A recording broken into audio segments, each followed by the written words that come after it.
प्रथम लागू दो चरण को, धनी ए न चुरायो खिन। लाख तली लाल एड़िया, मेरे जीव के यही जीवन। इन पांव तले पड़ी रहूं, धनी नजर खोलो बातन। पलना वालों निरखो नेत्र, मेरे जीव के यही जीवन।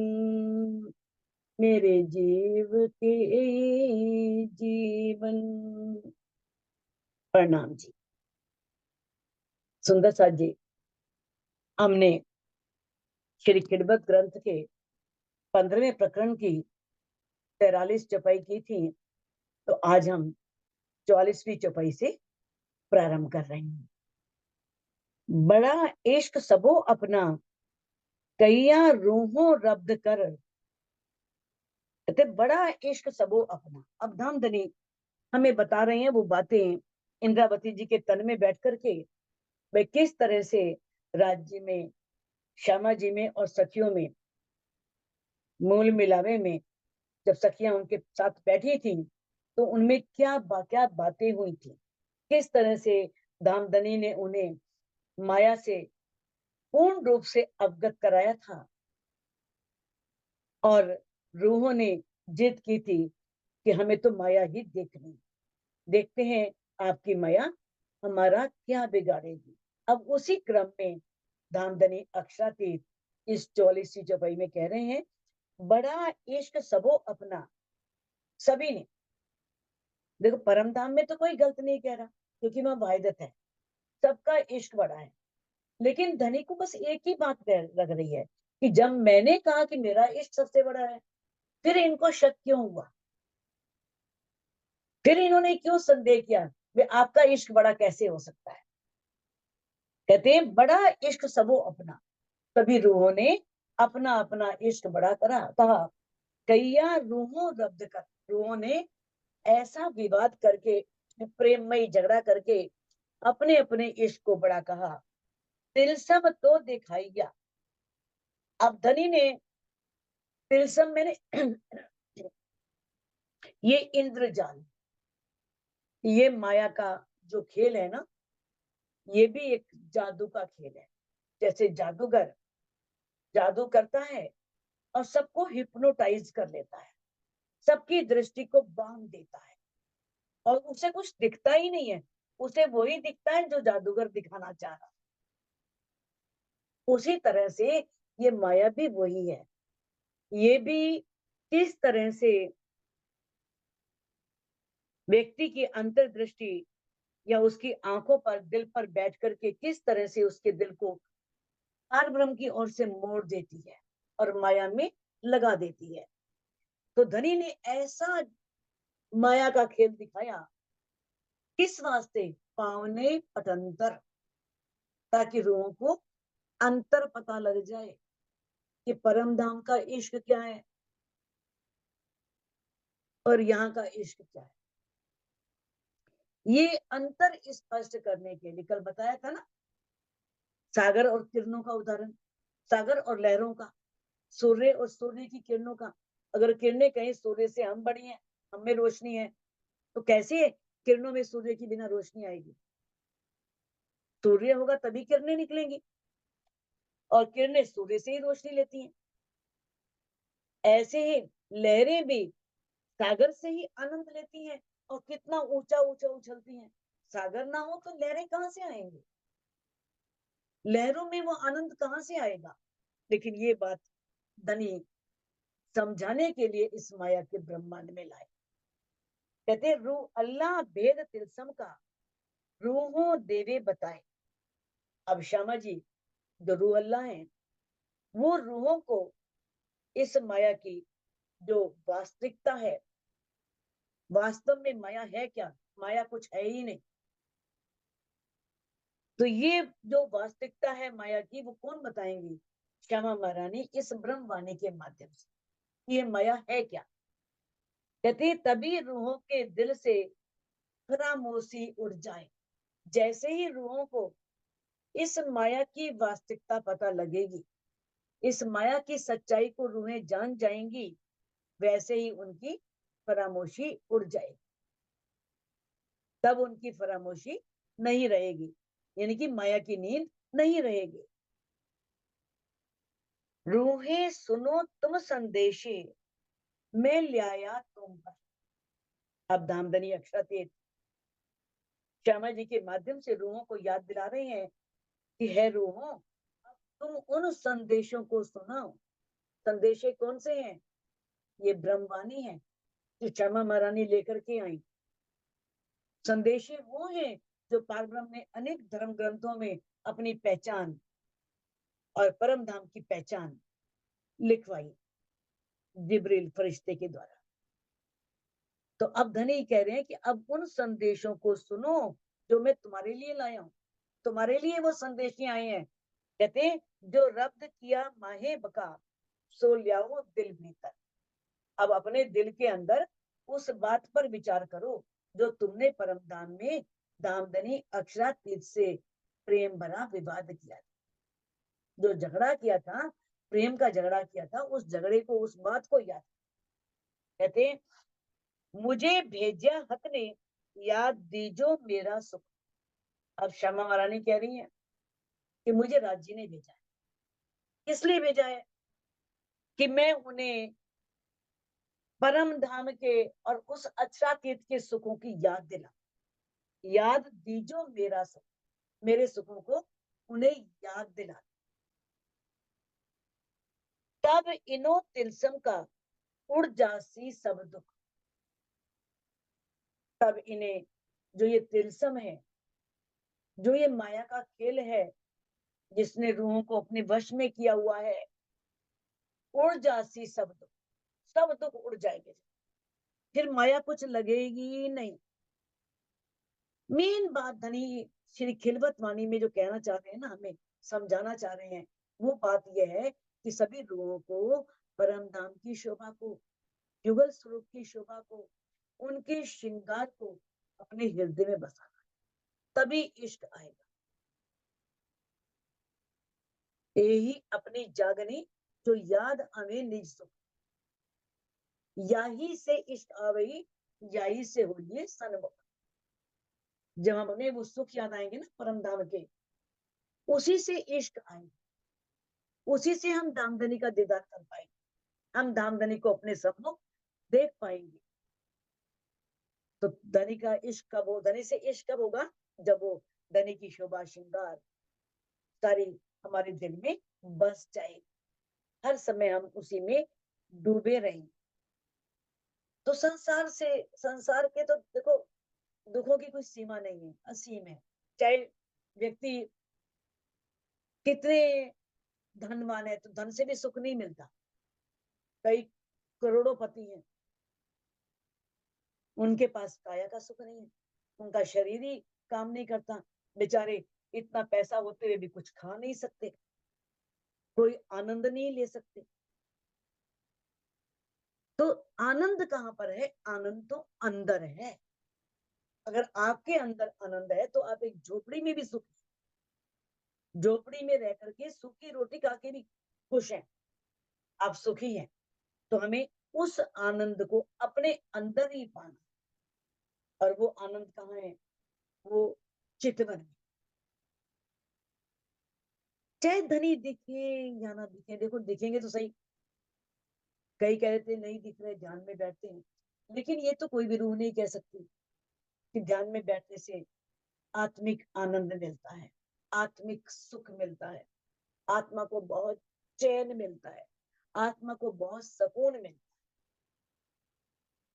है। ये मिल रहा है धनी, वो भी देंगे।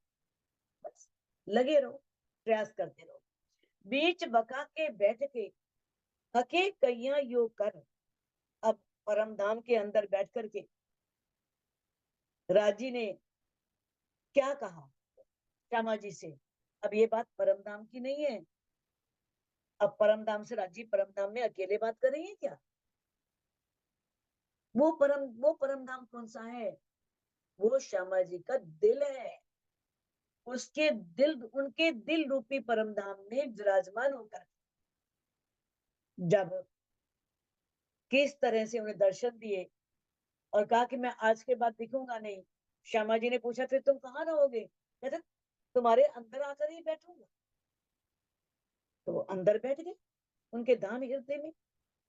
तो ये धाम हृदय में बैठ करके, परम धाम की बात नहीं है कि परम धाम में बैठ के राजे ने श्यामा जी से बातें करी अलग से। सारी रूह यहाँ पर है, श्यामा जी को बुला लिया परम धाम में और परम धाम में राजे से बातें कर रहे हैं। नहीं, उनके धाम हृदय, जो उन्होंने उनके हृदय को धाम बनाया है, उस धाम में बैठ करके क्या कहा, रू अल्लाह कईयो रूहन से भूल गईया हक घर।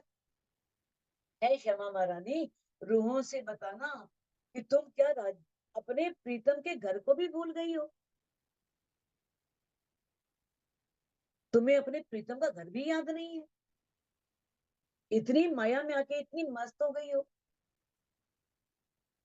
तो किस तरह से धनी हमें इस वाणी के माध्यम से अपने घर की याद दिला रही हैं। हाथ रसूल के भेजिया तुम ऊपर फुरमा। दामदनी कह रहे हैं श्यामा जी के अंदर विराजमान होकर के कि किस तरह से मैंने सबसे पहले तो मोहम्मद साहब के हाथ कुरान में सब संदेशे भिजवाए, सारे बातें लिखी। हकीकत मार्फत की तुम क्यों ना करो पहचान। वो तो गुप्त गुज थी, वो खुल नहीं सकी क्योंकि मार्फत के शब्द तो उनसे निकले ही नहीं। सिर्फ शरीयत की बातें उन्होंने लिखी, हकीकत की थोड़ी बहुत तो कोई था तो उसे बताया, जरा बहुत उसका वर्णन कर दिया, बाकी शरीयत ही प्रकाशित की। अब शमा महारानी जो फुरमान लेकर के आई, या कुरान की बात नहीं है, यहाँ रसूल शमा महारानी की बात है और फुरमान इस ब्रह्मवाणी की बात है कि शमा महारानी जो ब्रह्मवाणी लेकर के आई, उन्होंने परम धाम की सारी हकीकत और सारी मार्फत खोल दी। हकीकत की बातें, परम धाम के 25 पक्ष, रूहें, श्यामा जी, खूब खुशहालियां, पशु पक्षी, सारा खोल। और मार्फत श्याम राज्य, राज्य के दिल की गुज भी सारी खोल दी। तुम क्यों ना करो पहचान, तो तुम पहचान क्यों नहीं कर रहे? अब तुम पहचान करो। जब धनी ने श्यामा जी के द्वारा इस वाणी में सारी बातें, हकीकत और मार्फत की खोल दी हैं, तो तुम पहचान क्यों नहीं कर रहे? रब्द किया था अव्वल, तो क्यों गईया तुम भूल। अव्वल मैंने परम धाम, इस सृष्टि का अव्वल नहीं है, इस सृष्टि का अव्वल तो ब्रज है, ये अव्वल परम धाम। जब हम पहले थी इस सृष्टि के बनने से पहले, अब राजी याद दिला रहे हैं कि तुमने सबसे पहले जो रब्द किया था, अब उस इश्क रब्द को क्यों भूल गई? रब देता हमारा इश्क बड़ा है, तो करके दिखाओ, वो इश्क ले आओ, ले आओ प्यार, करो दीदार, वो प्यार ले आओ परम धाम वाला, तो मेरा दर्शन कर लो, मेरा दीदार कर लो। कहते अजू याद ना आवहे सुन एती पुकार रसूल। अब श्यामा महारानी इतनी पुकार कर रही हैं, इतनी पुकार कर रही हैं, और फिर भी तुम्हें याद नहीं आ रही, फिर भी तुम याद नहीं कर पा रही हो। तो कहते हैं और संदेशे रू अल्लाह सुने जो अलेखे।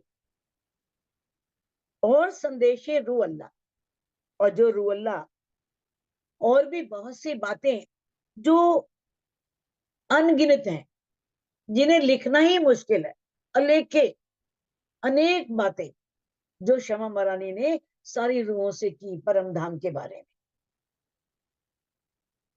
कहते तो भी आंखें खुली नहीं, आए बका से हक के। और तुम आए कहां से हो? उस अक्षरातीत के परम धाम से आए हो, उस पूर्ण ब्रह्म परमात्मा के अखंड परम धाम से आए हो, फिर भी तुम्हारी आंखें नहीं खुल रही, तुम्हारी अंतर्दृष्टि नहीं खुल रही है। ऐसा इलम हके भेजिया आंखें खोल दई बातन।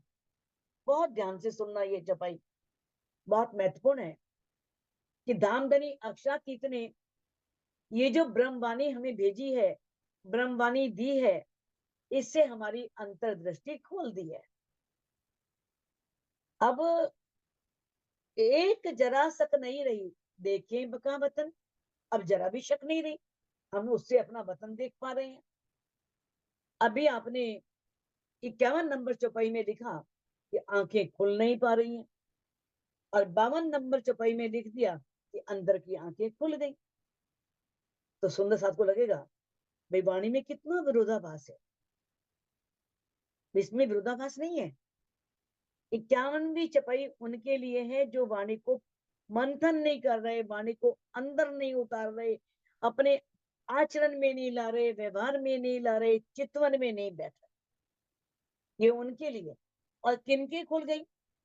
जो जिनके कौल फैल हाल एक हो गए। उन्होंने कथनी को जो वाणी में कहा था उसे करनी बन के दिखाया, उसे अपनी करनी में लेकर आए, दिल में लेके आए, और वो रहनी में आए चितवनी के द्वारा, वो एक दिली लेकर के आए।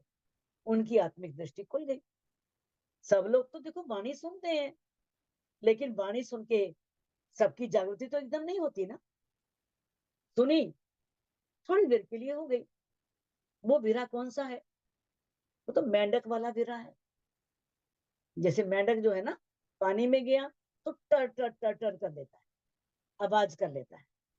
पानी से बाहर है तब भी जी लेता है। ऐसे ही ऐसी रूहें जब किसी धार्मिक स्थान पे जाएं, प्रवचन सुने, चर्चा सुने, तो आंसू बहा लेती हैं। बाद में फिर वो माया में फिर रल जाती हैं, फिर घुल मिल जाती हैं। अब उनकी आत्मिक दृष्टि कैसे खुलेगी? किनकी खुल गई? जिन्होंने इस वाणी को अपने अंदर ला करके इस माया से युद्ध करने के लिए कमर कस ली कि इस माया से हम लड़ेंगे, माया है क्या। जिन्होंने अपने आत्म बल की पहचान, उनकी आत्मिक दृष्टि खुली और उन्होंने परमधाम का साक्षात्कार भी किया। वो कौन है? परमहंस। कितने परमहंस हुए हैं जिन्होंने राज्य को इन खुली आंखों से देखा है, दीदार किया है, जो परम धाम में घूमे। कहते हैं बेशक जान्या आपे अपना, बेशक जान्या हक, बेशक जान्या आपे अपना। और उन्होंने किस तरह से तात्म ज्ञान को आत्मसात करके अपने निज स्वरूप को जान लिया। कोई शक नहीं रहा कि हम परम धाम में मूल मिलावे में बैठे हुए। और उन्होंने पार ब्रह्म की पहचान कर ली, कोई शक नहीं है इसमें।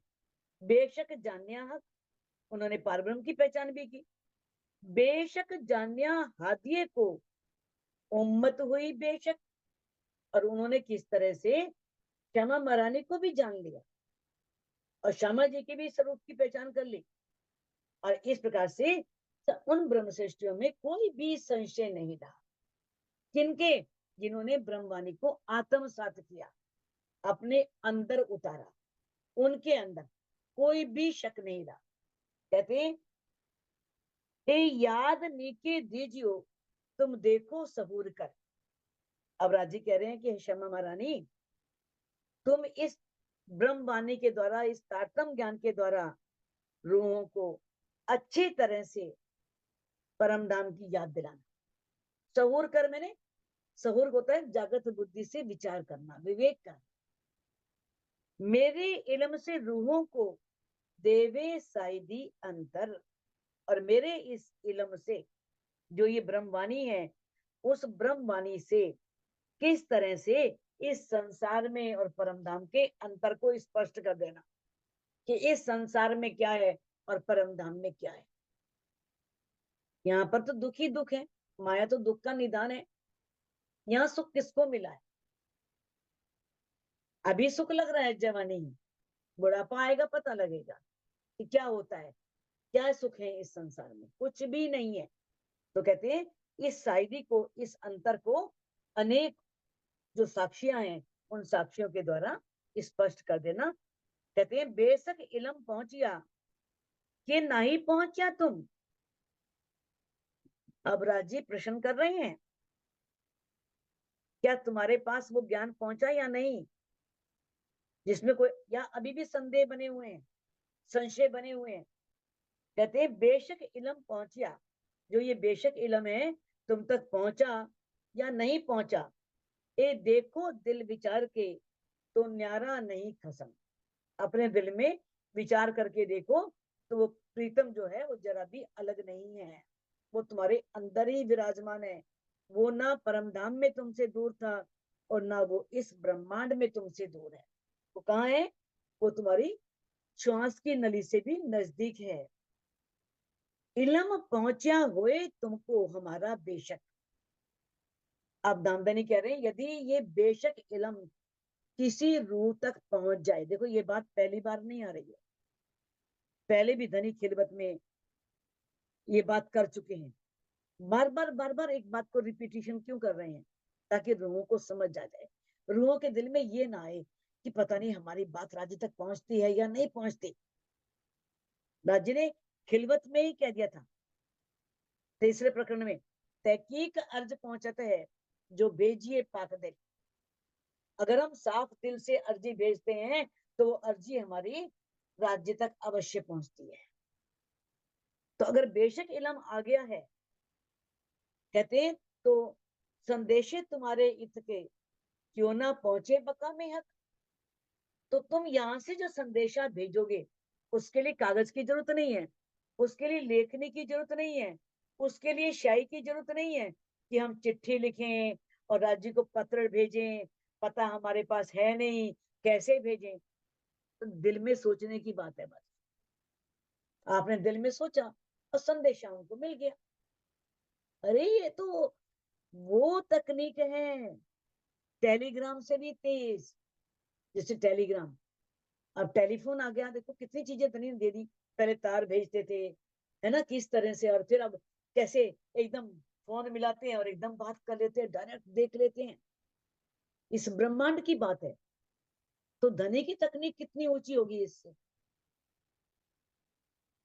इतनी देर में पहुंचता है, आपको फोन उठाने की भी जरूरत नहीं। जितनी देर फोन उठाते हो, नंबर मिलाते हो, और जितनी देर में हम हेलो हाई करते हैं, अभी फोन पे वो आता है व्यक्ति, उससे पहले तो धनी के पास बात पहुंचती है इतने सेकंडों में।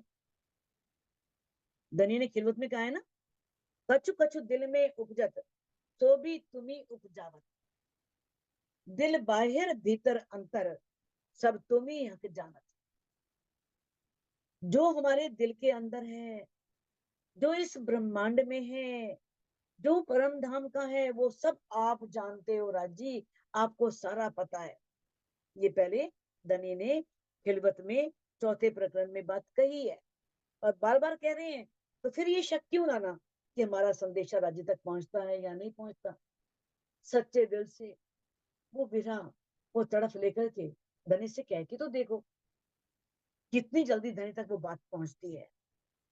किन ठोर छिपाए तुमको बोलत हो कहां से। अब धनी कह रहे हैं रूहों को कि है रूहों, अभी इस बात पर विचार करो, इस पर चिंतन करो। कहाँ चिंतन करना है? दिल के अंदर, कि मैंने तुम्हें कहाँ छिपा रखा है? अपने चरणों में, अपने से दूर ही नहीं किया। बोलत हो कहां से, और तुम कहां से बोल रहे हो?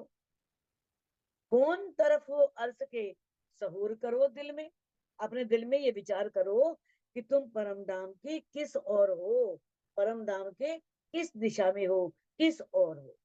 अब धनी ने किस तरह से वाणी में कहा है, मैं तहत कबाए तुमको रखे कोई जानने ना मुझ में। जैसे एक पक्षी होता है ना, जब देखता है कोई खतरा है जंगल में, कोई शिकारी आ रहा है, कहीं मेरे बच्चों को कोई नुकसान ना पहुंचे, कैसे अपने पंखों में छुपा लेता है। उस तरह से धनी ने भी अपने चरणों में रखा हुआ है। मेरे बिना कोई जानता नहीं कि मैं तुम्हें जरा भी अपने से दूर नहीं कर सकता। मैंने किस तरह से तुम्हें अपने चरणों में छुपाया हुआ है।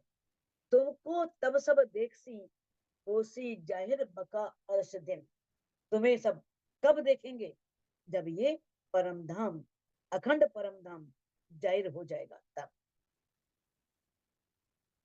अब देखो इस तरह से धनी ने खुलासा में भी ये बात कही है, इति बैठे देखे रूहें कोई आया नहीं गया।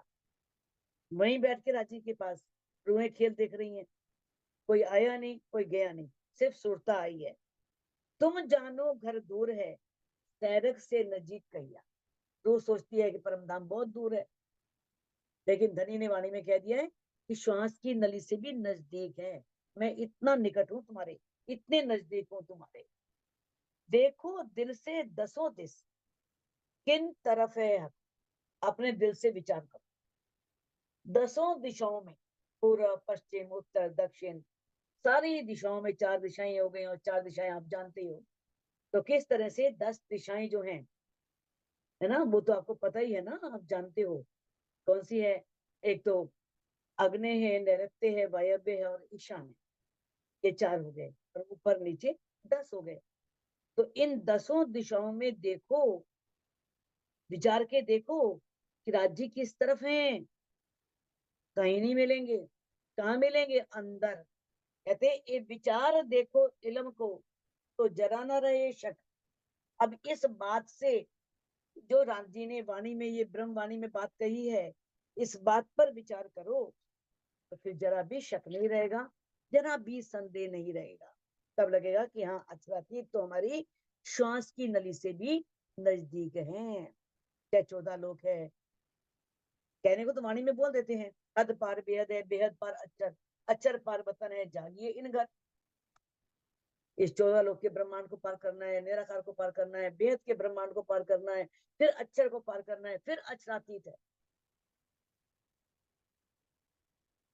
तो फिर कैसे संभव है कि वो श्वास की नली से भी नजदीक है? वाणी में तो ये कहा है, लेकिन वो सिर्फ शब्दों में है, लेकिन अनुभव में वो हमारे अंदर है, इतना नजदीक है। नहीं तो राजी को क्या जरूरत थी कि वो इस संसार के लोगों के दिलों को अपना अर्श बनाते। इस तरह से धनी ने श्रृंगार ग्रंथ में कह दिया है, ना तो हक आदमी के दिल को अरस कहीं क्यों कर। आदमी के दिल को अर्श क्यों बनाए? आम जो जीव सृष्टि है, उनके दिल को अर्श क्यों बनाए? उनके दिल को में आकर के क्यों विराजमान हो? पर ए आशिक माशूक की वाहिदत, बिना आशिक ना कोई कातर। ये तो आशिक और माशूक की बात है बस, क्योंकि वो आशिक है, माशूक के बिना रह नहीं सकते। उनकी सुरता पर आत्म की सुरता आई है, वो भी उनसे बर्दाश्त नहीं हो रहा, और वो आकर के उस दिल में विराजमान हो गए। बिना आशिक के ये कोई नहीं कर सकता। वही सामर्थ्यवान है। किस तरह से आशिक माशूक पर फिदा हो जाता है, ऐसे हमारी धामधनी अक्षरातीत रूहों पर फिदा है। श्रृंगार ग्रंथ में सारी बातें रघुनाथ ने क्लियर करी, इसीलिए रूहों के दिल को अर्श की शोभा मिली, तो पाया किताब अर्श का। ना तो दिल आदमी अरस क्यों हुए, नहीं तो इस तन के दिल का अर्श कैसे हो सकता है, परमधाम कैसे बन सकता है। ए हक हादी मोमिन बातन, और बूझे जो हुए दुए। ये तो राज्य की क्षमा मराने की और मोमिनों की गुज बातें, वही जानते हैं और कोई नहीं जान सकता।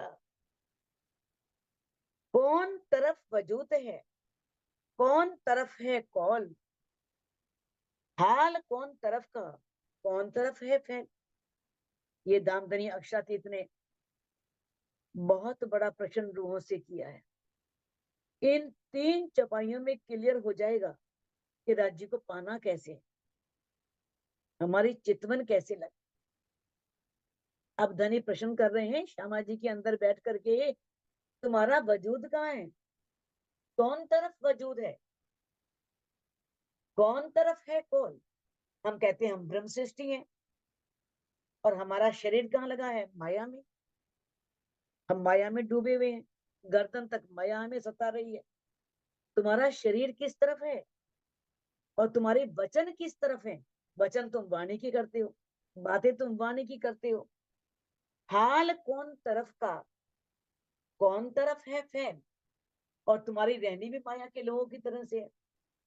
वेदों में कह दिया धनी ने, ब्रह्म सृष्टि कही वेद ने, ब्रह्म जैसी तदोगत। ब्रह्म सृष्टि तो ब्रह्म के समान होती है, और ब्रह्म कैसे है? शांति के सागर है, आनंद के सागर है। और यहाँ रूहें कहाँ डूबी पड़ी हैं? माया के दुखों में। उनकी रहनी कैसी है? जीवों जैसी है, ईर्ष्या द्वेष छल कपट पूरा भरा हुआ है। और कौन तरफ है फैल, और तुम्हारे फैल जो तुम कर रहे हो, कह कुछ रहे हो, कर कुछ रहे हो, तो तुम्हारी फैल क्या है, करनी क्या है। हम चाहते हैं धनी का दीदार हो, हम चाहते हैं हमें परम धाम दिखे। तो धनी ने ये प्रश्न किया है, बताओ, सोचो विचार करो कि तुम्हारा शरीर किधर जा रहा है, तुम्हारी बातें कहाँ की हो रही हैं, तुम्हारी रहनी कैसी है, और तुम्हारी करनी कैसी है। ये सब एक तरफ है कि जुदे जुदे दौड़त, ये सब एक ही तरफ है या अलग अलग दौड़ रहे हैं। अब धनी कह रहे हैं इस बात पर विचार करो, देखो सहूर करके कौन तरफ निस्बत, तुम्हारी निस्बत किससे है, इस माया से है, माया के जीवड़ों से है, या उस पारब्रह्म अक्षरातीत से है। इन बातों पर धनी ने विचार करने के लिए बताया, कहा है इन सब पर विचार करो कि तुम्हारा लक्ष्य क्या है, तुम्हें धाम धनी को पाना है कि माया के सुख पाने हैं। कहते हैं जब एक ठोर पांचों भय, जब एक ठोर पांचों भय तब तुम्हारा इतका। जब ये पांच चीजें एक तरफ होंगी, शरीर भी धनी को पाने में लगा हुआ है, हम बातें भी धाम धनी की कर रहे हैं, हमारी करनी भी वही है, जो कह रहे हैं वही कर रहे हैं, और हमारी रहनी भी है, हम वाहिदत में हैं, एक दिली में है, किसी से ईर्ष्या नहीं करते, द्वेष नहीं करते, न हम क्रोध नहीं करते। जब ये पांचों चीजें एक तरफ होंगी तब तुम्हारा इतका, तब तुम्हारा इस ब्रह्मांड में, तो जो तुम इस माया के ब्रह्मांड में रह रहे हो, यहाँ से धनी को कोई भी संदेशा भेजोगे, सत संदेशा हक को क्यों ना पहुंचे माहे बका, फिर ऐसा सत्य संदेशा राज्य को परम धाम में क्यों नहीं पहुंचेगा। अब वजूद का अर्थ क्या है, हमारे अंतस्करण,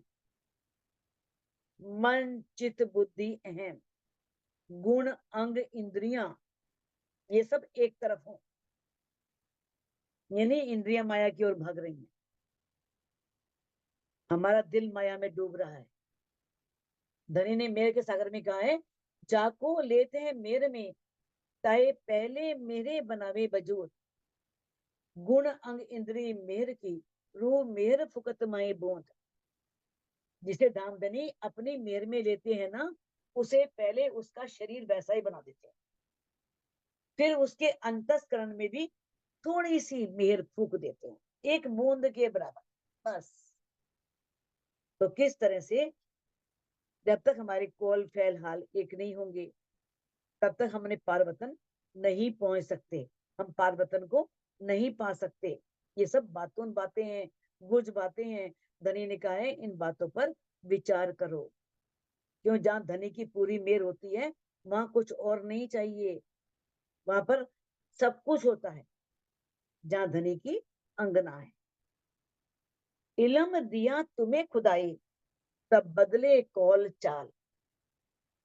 अब धामधनी अक्षरातीत किस तरह से इंद्रावती जी के तन में बैठ करके समझा रहे हैं कि मैंने तुम्हें वो इल्म दिया है, ऐसा महत्वपूर्ण ज्ञान दिया है, ताकि तुम्हारे कोल बदल जाए, तुम्हारी चाल बदल जाए मेरी वाणी से। ये जो वाणी है ना, ये कौल है, और इस कौल से तुम्हारी चाल बदल जाए, तुम्हारा रहन सहन बदल जाए, तुम्हारे व्यवहार बदल जाए।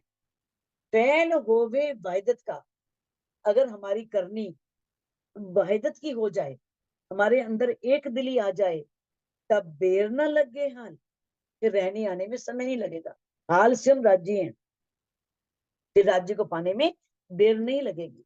जब एक रूह पूर्ण समर्पण करती है, सेवा करती है, प्रेम करती है, ये भावनाएं उसके अंदर जागृत हो जाती हैं, तो उसके फलस्वरूप क्या है, उसका दीदार होता है, वो अपना दीदार देता है। गुजरी अर्स बका मिने, मजकूर जो मुतलक। आप कहते हैं धामधनी अक्षरातीत कि है सुंदर साथ जी, किस तरह से सो इल्म हके ऐसा दिया जिनमें जरा न शक, गुजरी अर्स बका मिले, जो बातें हमारे साथ परमधाम में गुजरी थी, जो परमधाम में हुई थी, मजकूर जो मुतलक, निश्चित रूप से जो हमने बातें की थी, इश्क रब्द किया था, ऐसा धनी ने हमें इल्म दिया, हमें इस ब्रह्मवाणी के द्वारा सारा समझाया। अब उसमें जरा भी शक नहीं होना चाहिए, जरा भी संशय नहीं रहना चाहिए। यही तुम्हारी भूल है, तुम्हें बंधन यही बात, बस यही भूल है, और रूहों की कोई भूल नहीं है। जब तक भूली नींद में तब तक ना ही दोष, जब जागी हकील में जब तब भूली तब अफसोस। जब तक एक रूह माया में है, माया के नशे में है, तब तक कुछ नहीं होना, तब तक कोई दोष नहीं। कितनी गलतियां करे, कितने अवगुण हो उसके अंदर, कितना कुछ हो, सब माफ है। जब धनी के इलम से जाग गई, जागने के बाद गलती करती है, फिर माफी नहीं, फिर पछतावा ही, प्रायश्चित ही करना हो। अब हमें बंधन किस बात का धनी कह रहे हैं, भूल कौन सी हमसे हो रही है कि हम राज्य को भूल गए, श्यामा जी को भूल गए हैं, यही बंधन है बस, यही फरामोशी, और यही हमारी फरामोशी है। माया की नींद ने हमें गिरा हुआ है, हम माया में डूबे हुए हैं, जो भूल गए हक जात, क्योंकि हम हक जात को भी भूल गए हैं, हम ब्रह्म सृष्टियों को भी भूल गए हैं। तो यही हमारा बंधन है। कौल फैल जुदे हुए हुआ फरामोशी हाल, हमारे कौल फैल अलग हो गए, हम कहते कुछ हैं, करते कुछ है। हमारी कथनी करनी जो थी ना, छूट गई, और फिर हम क्या हुआ, हम फरामोशी में पकड़ गए, इस माया के नशे में डूब गए, हमने परम धाम को छोड़ा। अब परम धाम को छोड़ना क्या है, धनी से ये बात करना कि माया देखनी है, ये हमारी कथनी थी। हम इस माया के ब्रह्मांड में आ गए, ये हमारी करनी थी। और हाल हमारे बदल गए, क्योंकि अनेक अनेक जातियों में, अनेक वंश में, वर्ण में, अनेक वेशभूषाओं में, अनेक धर्म संप्रदायों में अलग अलग रूहें बिखर गई, और फिर जहां गए उसके अनुसार ही जैसी रहनी हो गई। तो यही हमारी फरामोशी है। अब पड़े यहीं शक में इन जुदागी के ख्याल। आप कहते हैं कि प्रीतम से जो हमारी जुदाईगी हुई, जो हमारा विरह हुआ, हमारा उनसे अलग होना हुआ, अब अब इन विचारों में हम खोए हुए हैं।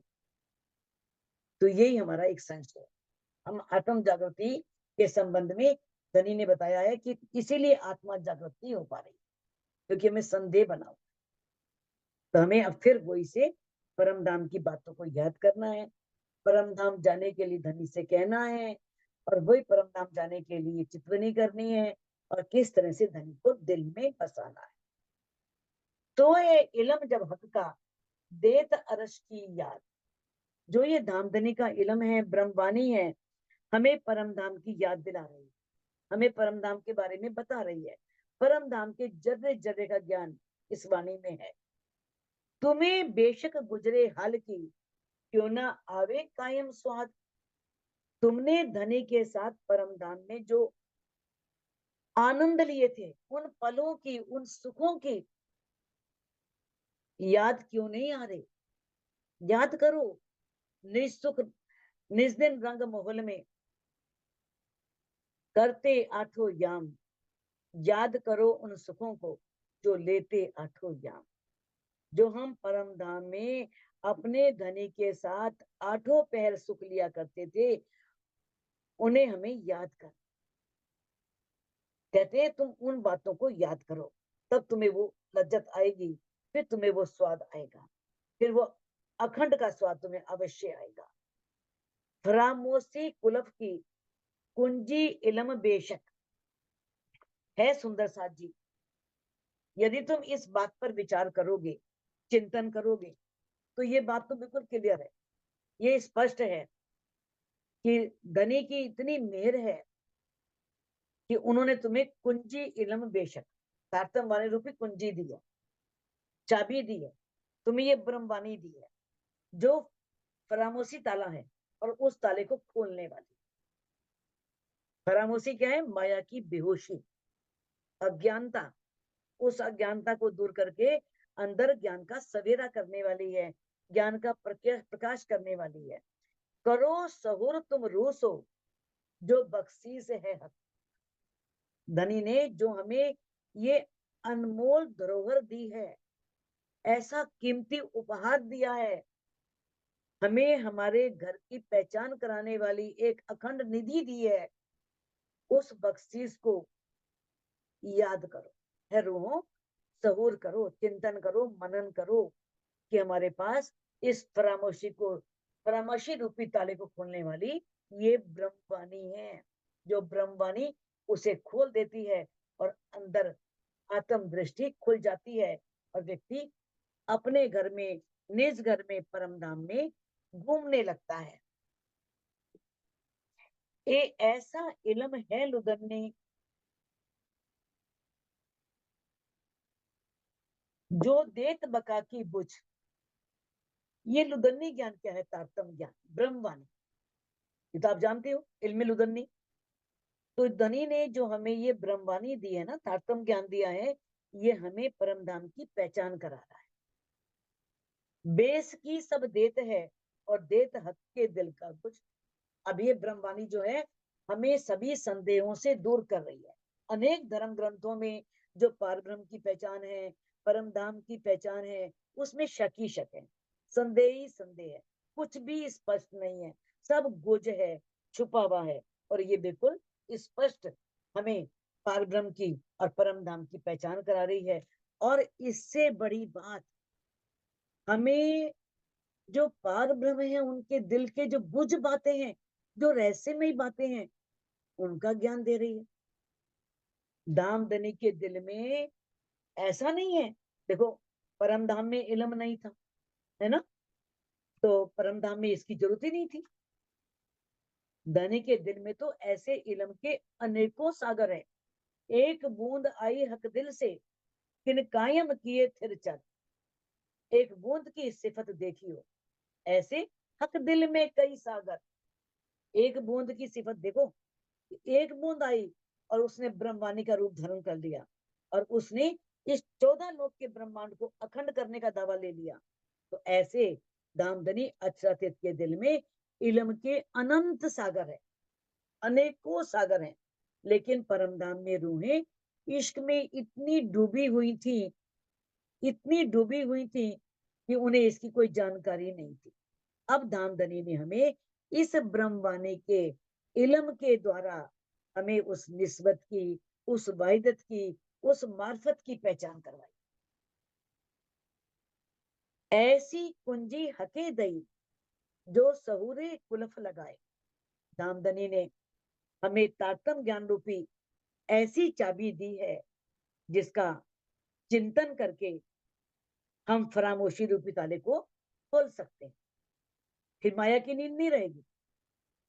सहूरे कुलफ लगाए, हम सहूर करके, चिंतन करके क्या कर सकते हैं? इस ताले को खोल सकते हैं। तो फरामोशी क्यों रहे? पर हाथ हुक्म जगाए, फिर फरामोशी क्यों रहे? आत्म जागृति तो धनी के हुक्म के अधीन है। जब धनी चाहेंगे तभी आत्म जागृति होगी। तो सुंदर सा जी, अब यहाँ पर तो ये सभी रूहों के दिल में आई जाएगी बात, भी हम क्या करें? राजी जब चाहेंगे तभी आत्मा जागनी है। वैसे तो राजी जाग हमारे कहने से तो जागृति होनी नहीं है, जब होनी होगी तो हो जाएगी। तो ऐसा नहीं है, हमें अपने दिल में लेना है, हमें स्वयं प्रयास करना है। बिना अपने कुछ किए कुछ नहीं होता। परमात्मा भी उन्हीं की सहायता करता है जो अपनी स्वयं करते हैं, जो स्वयं चाहते हैं कि हमारा उत्थान हो, हम हमारी आत्मा जागृत हो, हम माया के नशे से निकलें। तो हमें पहले अपने दिल में लेना होगा, तभी दिल में धनी लेंगे और हमारी ये फरामोशी दूर होगी और हम इस तारतम वाणी के द्वारा उस परम धाम को और अपने प्रीतम को पा लेंगे। बैठे आगू हक के किया था मजबूर। हमने राज्य के सामने बैठ करके ये बातें की थी। इंतहाई नहीं अर्ज जिमे की, तुम कहो नजक हो या दूर। आप कहते हैं जो परम धाम है ना, उसका इतना विस्तार है, अनंत है, असीम है, अपार है, कोई उसकी इंतहा नहीं है, आप जरा भी उसकी नाप तोल। ठीक है, परमहंसों ने थोड़ा कर दिया उसका, लेकिन वो इतना असीम है, अपार है, उसका विस्तार अनंत है कि इस ब्रह्मांड के लोग तो नहीं कर पाए। उन्होंने तो हार के ये कह दिया कि हम तो सिर्फ इस विश्व का 5% जानते हैं, 95 गाय हमें नहीं पता। ये नासा के वैज्ञानिकों ने खोज करके बताया। अब इतनी है, इतना असीम अपार, इतना विस्तार है उस परम धाम का। अब धनी कह रहे हैं अपने मन में विचार करो कि तुम उनके नजदीक हो या दूर हो। जिसकी था ये ब्रह्मांड वाले लोग नहीं पा सकते, और वो तुम्हारे अंदर बैठा है। विचार करो, तुम धनी के नजदीक हो या दूर हो, कितने नजदीक हो उनके। बाहर तो ना जाए सको, छे ना आवे जिमी इन। कितना बड़ा धनी ने बात करी है। परम धाम असीम है, अपार है, कोई सीमा नहीं है, और तुम परम धाम से बाहर तो किसी स्थिति में जा ही नहीं सकते।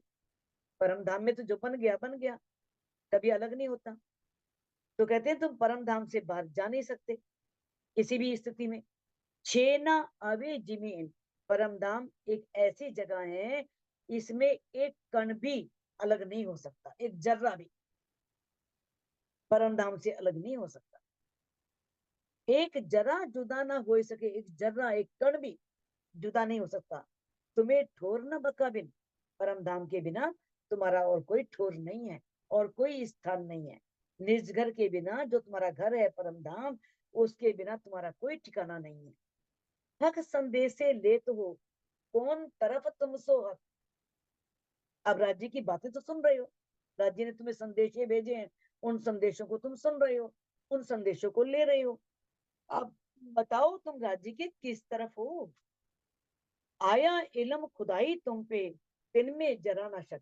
अब तुम्हें धनी ने ऐसा इलम दिया है, ऐसा खुदाई इलम दिया है, जो पारब्रह्म की पहचान कराने वाला है। उसमें जरा भी संदेह नहीं है, उसमें जरा भी शक नहीं है। तुम्हें अर्श दिखाया दिल में, जो खोलो ले कुंजी सबूत। अब धनी कह रहे हैं कि मैंने तुम्हें इस तारतम वाणी के द्वारा तुम्हारे दिल के अंदर ही परमधाम दिखा दिया। सहुर करके देखो, चिंतन करके देखो, जागृत बुद्धि से विचार करके देखो, अपने अंदर इन बातों को आत्मसात करो। कुलफ फरामोशी ना रहे, अर्श दिल हक हजूर। फिर ये फरामोशी बिल्कुल नहीं रहेगी, और राज्य तुम्हारे दिल के अंदर ही तुम्हें विराजमान नजर आए। है ना, निमक तो न्यारा है नहीं, है ना, वाणी में आप पढ़ चुके हो। लागत नहीं पर अंदर तो है सही, पर दाजना चाहे बिना मिले। वो एक पल भी हमसे अलग नहीं है, और उसे पाना हो तो एक पल नहीं लगेगा। वो हमारे अंदर है, पर वो जो दाज है कि वो कहाँ है, दिखता क्यों नहीं है, मुझे देखना है। जब तक ये वो दिखता नहीं, तब तक ये अग्नि तो बुझने नहीं वाली। ये अग्नि अंदर लगी रहेगी कि वो हमें मिले। बिना विचारे रहते हैं तुम पे हक इलम। यदि तुम्हारे पास अक्षरातीत का ज्ञान है, ये तारतम ज्ञान धनी ने तुम्हें दिया है, क्या तुम उसका विचार करते हो, चिंतन मनन भी करते हो या नहीं करते। क्या बिना विचार के ही तुमने मान लिया कि हम ब्रह्म सृष्टि है और परमधाम हमारा घर है। धनी हमें कह रहे इस बात को सोचो, विचार करो। ए सहूर रूहें पहुंचही, कभी उड़े तिलसम। ये माया का ब्रह्मांड, ये माया का आकर्षण, ये जादू का खेल, ये इंद्रजाल कब दूर होगा, जब रूहें इस पर विचार करें, मंथन करेंगी, अपने अंदर इसे आत्मसात करेंगे। तीन उम्मत कई खेल में, अब तीन सृष्टियां इस खेल में आई हैं। एक रूहें, एक फरिश्ते, एक रूहें और एक दूसरी ब्रह्म सृष्टियां हैं। तीसरी खलक आम जो, ये सब लरे सरियत थे। और तीसरी कौन सी है, आम खलक, जिसे बोलते हैं जीव सृष्टि। और ये सब क्या, ये जीव सृष्टि क्या करती है, सिर्फ शरीयत के नाम पर ही लड़ती रहती। शरीयत कर्म कांड, और शरीयत से कुछ मिलने वाला नहीं है।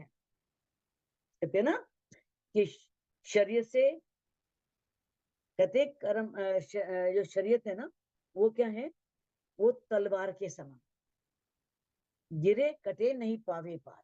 व्यक्ति गिर सकता है, कट सकता है, लेकिन पार नहीं पहुंच सकता।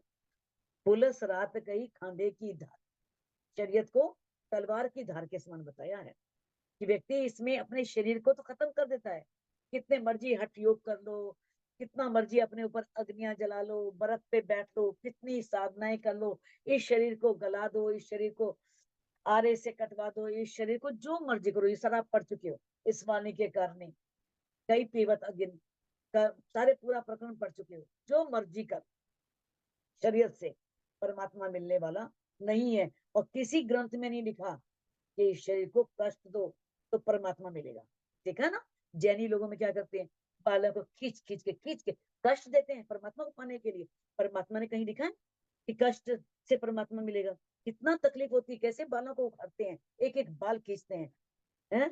तो कभी भी इस शरीयत से परमात्मा मिलने वाला नहीं है। परमात्मा अपने अंदर ही मिलेगा, वो भाव से मिलेगा, वो प्यार से मिलेगा, वो समर्पण से मिलेगा। खून से और नूर से ये दो पैदाश। एक सृष्टि तो कौन कहने से बनी है? कौन सी? जीव सृष्टि। और ब्रह्म सृष्टि जो ईश्वरी सृष्टि है, वो नूर से बनी है। नूर अक्षर ब्रह्म, अक्षर ब्रह्म की पैदाश, सॉरी, ईश्वरी सृष्टि की पैदाश अक्षर ब्रह्म से हुई है, और जीव सृष्टि की पैदाश आदि नारायण के कुन कहने से हुई है। रूहें उतरी अर्श अजीम से, और रूहें जो है वो परम धाम से उतरी हैं। कही असल खासल खास, और यही खासल खास ब्रह्म सृष्टियां हैं, यही खासल खास ब्रह्म सृष्टि हैं जो परम धाम से उतरी हैं। ए इलम इलाही लेत हो तो भी छूटत नहीं तिलसम। इतना बड़ा ज्ञान जो खुदा का ज्ञान है, खुद परमात्मा ने दिया है। परमात्मा ने अंदर विराजमान होकर के इंद्रावती जी के हृदय में ये बातें कही हैं। वो ज्ञान पाने पर भी ये माया नहीं छूट रही, ये माया का आकर्षण नहीं छूट रहा। अके पहला कैया भूलोगे ना मानोगे हुक्म। नाथ जी ने पहले ही कहा था कि तुम भूल जाओगी और मेरे आदेश को नहीं मानोगी, मेरे संदेशों को नहीं मानोगी। तो ही बात अब मिली, भूल गईया घर तुम। वो बात अब पक्की होगी। इस संसार में हो रहा है कि हमें अपना घर भूल गया, हमें अपना घर परमधाम याद ही नहीं है। भूली आप और हक को, हम अपने आप को भूल गई, अपने प्रीतम को भूल गई। भूलिया अकल इलम, और जो हमारा अपनी अकल थी, निज बुद्धि थी, और तारतम ज्ञान को भी हमने भुला दिया, भुलाई बैठी। तभी हमें राज्य नहीं मिल रहा है, तभी हमें दामदनी अक्षातीत नहीं मिल पा रही। फुरमान रसूल ले आइया रू अल्लाह संदेशे। अब सबसे पहले फुरमान कौन लेकर के आए थे? मोहम्मद साहब।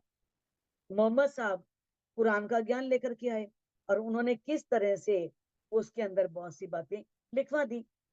और संदेशे क्षमा मरानी लेकर के आई, क्षमा मरानी ये तारतम बानी लेकर के आई, और किस तरह से परम धाम की धामधनी की पहचान कराई।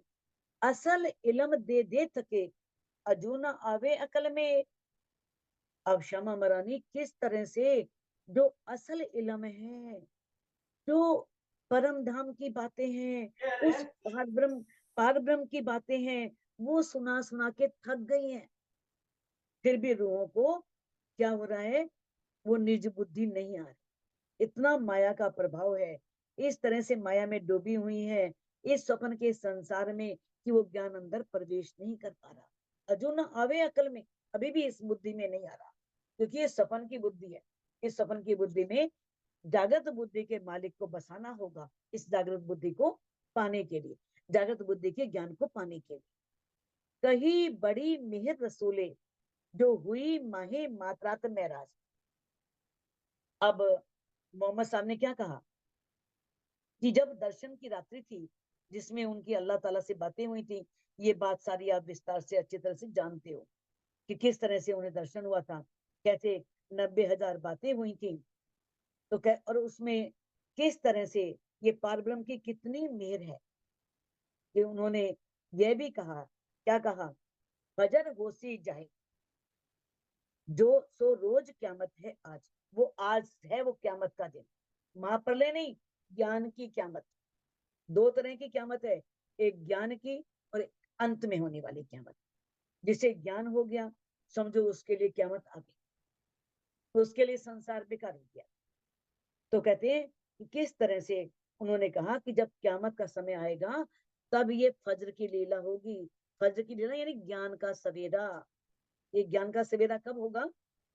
जब ये वाणी अंदर जाए, ये सारी बातें फिर जाहिर हो जाएंगी, सब प्रकट हो जाएगा। अब वो क्यामत का समय है जब ये सब बातें प्रकट हो रही हैं, किस तरह से ज्ञान का सवेरा हो रहा है। तो मजकूर महराज का ये जो किया जाहिर मेहरबान, जो मेहरबान है, जो धामधनी है, अक्षरातीत है, धामधनी अक्षरातीत ने किस तरह से दर्शन की रात्रि में जो बातें हुई उन सबको जाहिर किया। अब मोमिन देखो हक सहूर से कि है मोमिनो, अब उस जागृत बुद्धि से विचार करके देखो। खोली मार्फत फजर सुभान, राजे ने मार्फत की निगाह खोल दी है, मार्फत के ज्ञान का उजाला कर दिया है। किस तरह से धामधनी के दिल की सारी बातें प्रकट कर दी हैं। तो इन बातों पर विचार करो, इन बातों पर सोचो, इसे अपने अंदर मंथन में लाओ, अपने अंदर आत्मसात करो। वो इतने मेहरबान है। किस तरह से मोहम्मद साहब को ले गए, दर्शन दिया, 90,000 अरब बातें करी, और किस तरह से सब बातें जाहिर कर दी कि शरीयत की प्रकट कर देना, मार्फत की आकर के मैं स्वयं करूंगा, और अल्लाह ताला फर्दा रोज को आएगा, हर बातें प्रकट कर दी कुरान में आकर के। किस लिए? अपनी रूहों के उनको साक्षियां गवाहियां देने के लिए।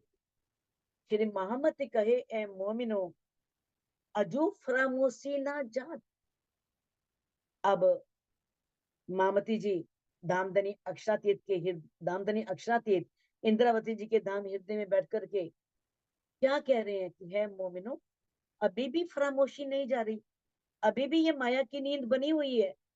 बेशक देखो दिन बका माहे महराज की रात।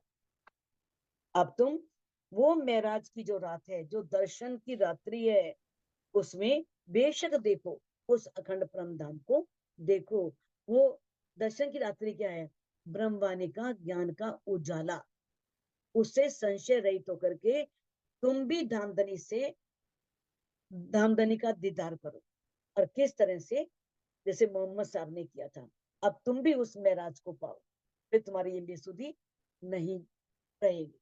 तो कहते हैं, अब मामती जी मोमिनों से कह रहे हैं कि अब तुम्हारी फरामोशी नहीं जा रही, तो कैसे जाएगी?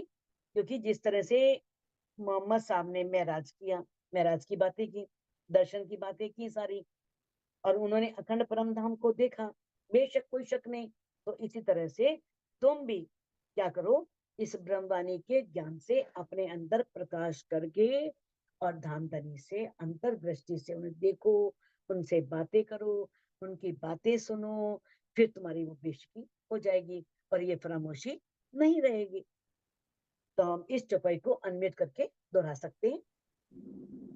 श्री मोहम्मद कहे ए मोमिनो, श्री महामती कहे मावती कहे मोमिनो, अजो फरामोशी ना जात, अजू प्रामोची ना जात। बेशक देखो दिन बका बेशक देखो दिन बका माहे महराज की रात, माहे माहे महराज की बात। बोलो श्री प्राण